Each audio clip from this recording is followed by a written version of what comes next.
Now the books that I read for the last 40 years, and today I have my special guest. She is the author of the book, The Ultimate Workspace Toolkit, no other than Miss Alessa Caridi. Welcome to Book 101, Miss Alessa. Can you please introduce more about yourself? Yeah, sure. Thank you so much for having me. I am a master certified Pilates instructor that saw a problem with the everyday hardworking body. It didn't matter what people did for a living. By noontime, they were stressed out and really just the fatigue sets in. And by afternoon, 3 p.m., hips, shoulder, back pain, and this downward stress spiral kind of took over. And people just really hated leaving their work days feeling fatigued, stressed out, not wanting to socialize. And so, as my years progressed, training all different kinds of hardworking bodies on my Pilates machine in mat Pilates classes, I noticed that they would come to me for, the hour, maybe twice a week, but they spend so much more time at their desk. And I knew there had to be something else that I could do to help support these bodies when they're not with me, because they can't be with me 8 hours a day. They have to get their work done. So that's when I challenged myself when I was working with corporate clients and I began to speak on stress and anxiety and health in the workspace. I challenged myself to write about a different topic every month for a year and gift it away to the corporate clients that I had. And at the end of the year, I said, you know what, this should be an all in one space. And that's where the Ultimate Workspace Toolkit came from. And so it's jam packed with how to sit correctly, how to stand correctly if you have a standing workspace. There's tons inside this book. So you have what I call exercises for your forgotten body parts, your fingers, toes, and eyes, because they work so hard for us typing away, texting away. We're staring at a screen all day long. So you got to show them some love too. And then just really simple organizational ways that you can kind of make small shifts to actionable steps so that you can add health, fitness, movement into your workspace, in the clothing that you're wearing, minutes at a time. Because let's be honest, you can't step away for hours hours in the middle of your workday. You have to stay productive and on task. And that's where I go through a full day's schedule so that you can set up your work day so that you can stay healthy and strong and focused and really achieve. And it's all in here: movement to energize, stretching to de-stress, little bits of things that you can do to fit into your workspace and your workday so that you can get through everything, stay productive while you get through your day, and then finish your day strong. Miss Alessa Cardini. Thank you so much for sharing your knowledge and wisdom to the world and hoping for more and more empowering books like this to come. What inspired you to write books specifically focused on physical and practical challenges of the workday? Well, I growing up, I grew up as a dancer and I danced with a company all over the world. And so I've always had a very keen kind of mind body connection. And then when I went to university, I was also a dance major. And there is where I really learned how to support my body, because at that point it was becoming my tools, because I was going to become an artist and dance and twirl around on stage and wanted to join a company and travel the world. But then fate would have it, I ended up breaking my foot and I needed to find another way that I could kind of express myself.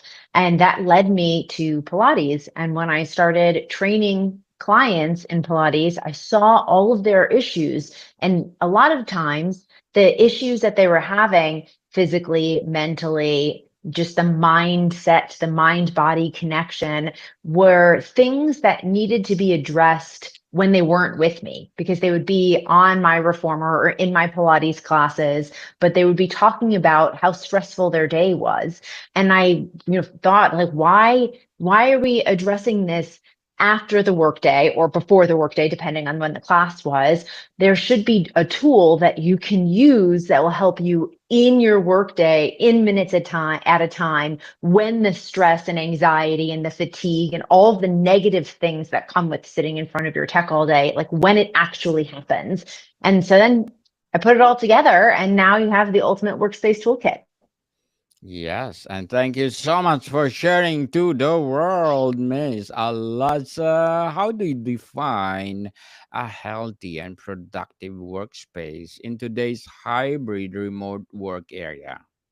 Oh, that's a really great question because there's so many different places that people work now, right? No, like what you're saying, like hybrid working, not everybody leaves their tech at their office and then goes home. Sometimes you're working from home half of the day in an office, the other half of the day. Sometimes you're working at a co-working space, sometimes you're working at an airport or hotel. So yeah, the way that I would define a healthy workspace is one that you set yourself up in a space that is made for work. So by that I mean don't work on a couch, don't work from your bed, making sure that when you do actually work that you're clear from like your whole space is clear from excess. So if you have, like a yesterday's lunch sitting on the table or three different coffee mugs or just clutter, if people take notes and there's paper everywhere, I would say clear that off and really get down to what your workday essentials are. So if it is a chair desk tech relationship and you don't need anything else there,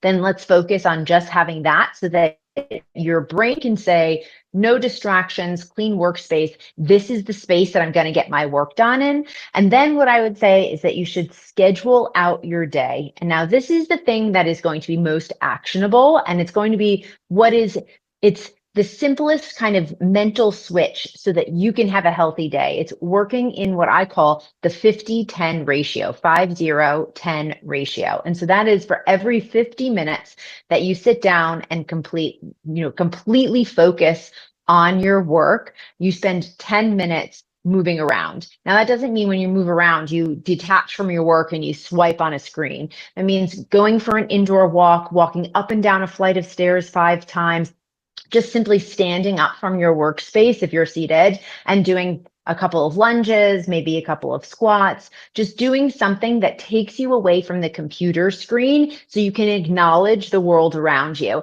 And if you don't have 10 minutes, that's fine. Get up, use the restroom, go fill your glass of water, and then look out a window. Look at something that's in real life. Count the birds, count the trees, focus on something that's not a screen. And so that's going to be the quickest shift that you can make for your workday. But the one little tip that I'll give you for the 50-minute time block is I'm a big to-do list person. And I think a lot of people, that's how they manage their basic daily to-do tasks that they need to complete, was writing out a to-do list.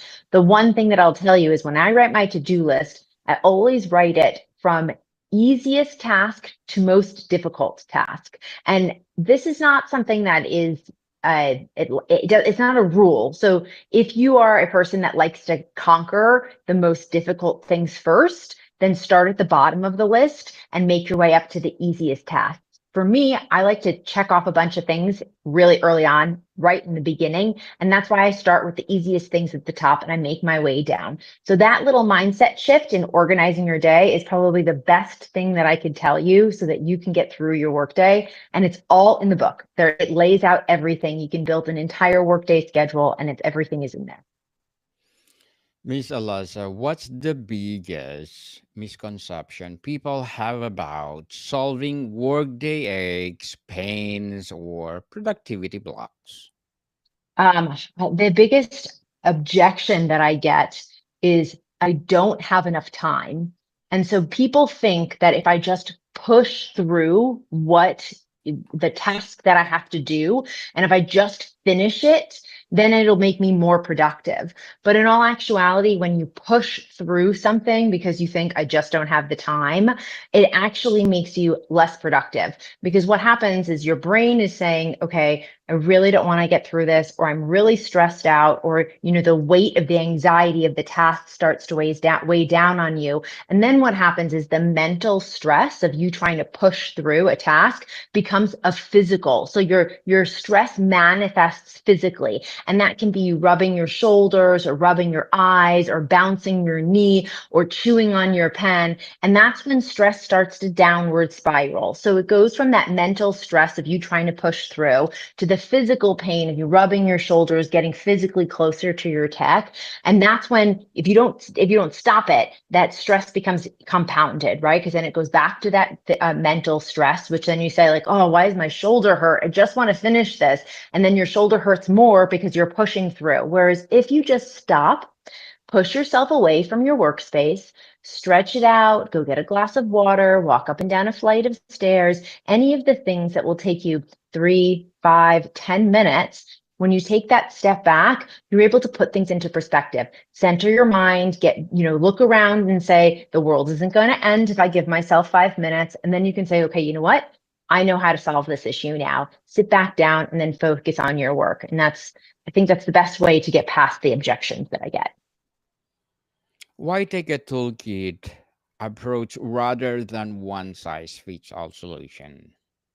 Well, so not everybody's day looks the same, right? Some people start at different times a day. Some people sit, some people stand, and everything that goes into a work day it's not one size fits all. But also the other thing too is that sometimes people don't have control over their days, right? So sometimes people have to be on the move and they need a sitting break, which is the reason why I have sitting stretches in there. And then sometimes people are seated at a desk in their meetings for hours at a time, and then they need a movement element in there. So standing up and stretching, or an energize energy boost to help those posture pains when you're hunched over. And so I felt that the best way to really share all of the tools and actionable tips that I've been sharing for years at that point was really to make something that creates a structure for somebody, and then that person, based off of their particular needs, can put in elements of health, fitness, wellness into their structure that is provided in the book. And then that way everybody can succeed. It's not a one size fits all. And also in the book, I do share how to set up your workspace, your tabletop, for success too.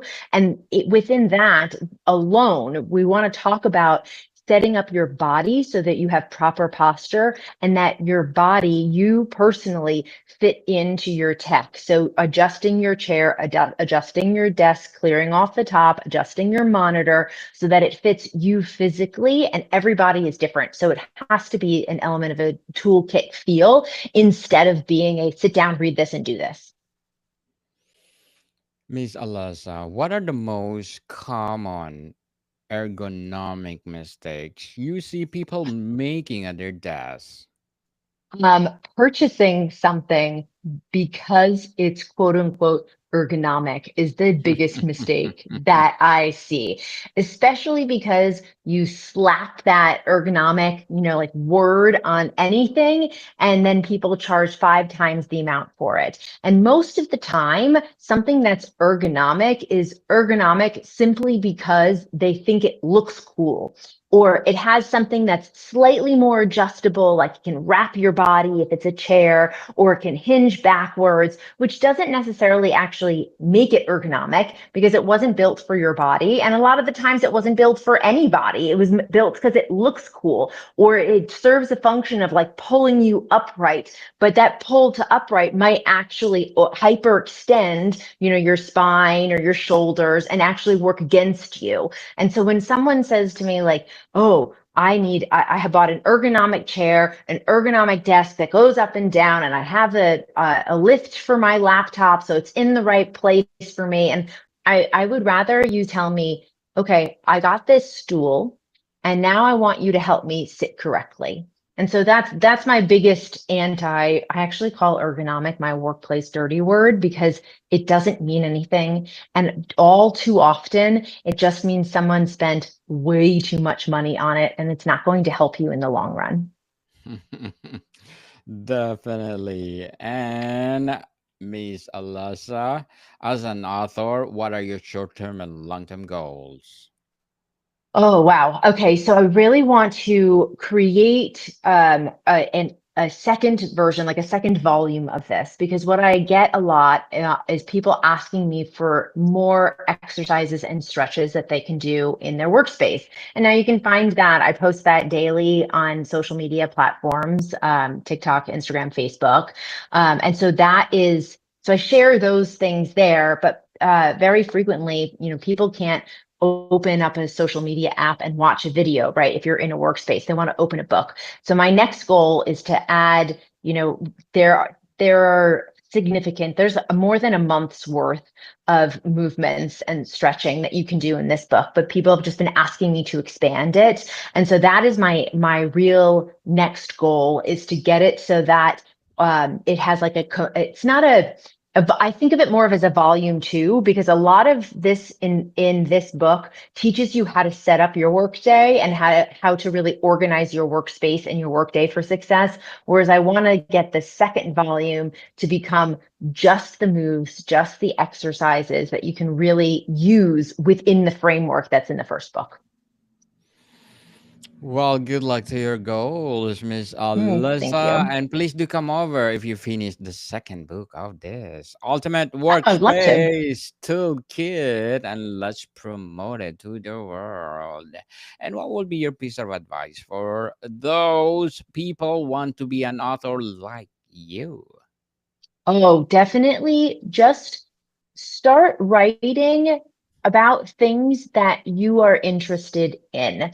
If you're really creative and you want to go the fiction route, more power to you. But the way that I decided to put this together was because it was a simple monthly challenge for myself. And I was writing about things that I knew that I could help with. I knew I could help professionals solve their aches and pains and stress and anxiety. And so the easiest way to get started on your own writing path is to write about what you are passionate about. And if you're passionate about helping people or you have a creative brain, go that direction. Make it easy. Yes, and stop procrastinating, people. If you have the passion of writing, write, and share to the world. Miss Alasa, what's one surprisingly simple sub 5 minute tip from the book that can make an immediate difference in someone's workday? Oh, posture. Focus on your posture. Your posture is your first line of defense against stress. And it's really simple. There are 6 steps to sitting and standing correctly in the book, but I will leave you with what I call the 3-step posture check. And in fact, the first step of it, if there's one thing that you take away from our conversation right now, this should be it. And it is that if you are having posture problems, take your eyes and look down at your feet. So make sure both feet are firmly on the floor. The whole foot is pressed to the floor. All 10 toes are pointed forward. And by taking your eyes and looking down at the floor, you're reestablishing that brain body connection. And so you're able to align your body from the bottom up. So feet are step one. Step two is imagine that one strand of hair is getting pulled up to the lights from the top of your head. And that's how you get tall. Because all too frequently people think, okay, let me poke out my chest to sit up tall or stick my bum backwards, and that's not going to work. So that's step number 2. Feet, spine, and step 3 is you're going to release your shoulders away from your ears, and you're just going to shake your head. No, I'm not ready for my work day, but yes, I'm going to practice proper posture. I'm going to release tension in my head or neck, and I'm going to be able to approach my work relaxed, tension free, and productive. Miss Alexa, thank you so much for your tips. Truly empowering. And I will follow that for sure. How Oh, thank you. can yes, how can teams or managers implement toolkit principles collectively to improve group well-being and output? Oh, definitely. I mean, pick up the book. It's, I mean, it's great for everybody. Everybody should have a copy of it. So if you have a team, they should all have a copy of it. And then also in the book, in the back of the book, there is a worksheet on how to hold a walking meeting, which is perfect for teams because it really helps you organize and set up all of the things that you don't think about before you go on a walking meeting so that way you can actually have a successful meeting. It talks about the distance, where you're going, if you need a change of shoes, it goes through bullet points, who's coming, what their purpose is. It goes through absolutely everything so that you can have a successful meeting, a successful walking meeting. And then, even if you want to just buy the book and let everybody work through it in their own workspaces, or, come into your office and talk digitally or in person, and then we can actually really set up everybody's workspace for success. Yes. People, let's support Miss Alessa Caridi. But before we wrap up our discussion for today, I'm inviting you to please do listen to my other podcast, people, my other podcast, because my abstract essay is already in fifth season, abstract poetry in second season, and of course my book 101 review in fifth season too. Comedy 101 in second season, and my food 101 in fifth season as well. Geography 101 in fourth season, and my baby podcast, Law 101 and Mental Health 101. Love letters in fourth season, as well as my movie 101 review, music 101 too, and science 101 and sex 101 in its first season. Please listen to them wherever you listen your podcasts. Miss Alassa, if readers could only implement one concept from the Ultimate Workspace Toolkit to transform their workday, what would you want it be and why? So it's definitely the first step in your posture check. Really set yourself up for success. Check your feet. Make sure you can look down at your feet so that you can align your body from the bottom up. Because again, that is going to be your best line of defense against stress. And that's really the goal here is to organize your body, stay strong, and create sustainable high productivity. Organize your body, people, and Miss Alessa Caridi. Thank you so much for sharing your knowledge and wisdom to the world. So, can you please invite our listeners to support your book or whatever activities you're Yeah. doing right now? Yeah, sure. I mean, obviously, you can get the book on Amazon. That's the best way to do it. You can always reach out to me on LinkedIn. That's always the best place to connect with me. I'm always on LinkedIn. And then on TikTok and Instagram, I'm at alessa.caridi. And then on Facebook, I'm at Jobufit, which is the name of my company, Jobufit. Miss Alessa Caridi, again, thank you so much for sharing your book to the world. Yes, people, let's support Miss Alessa because if you support her more and more and more empowering books like this to come, because she's doing the next step for this ultimate workspace toolkit. So, Miss Alessa, thank you so much for your time. Thank you for having me. More to come, people. See you soon.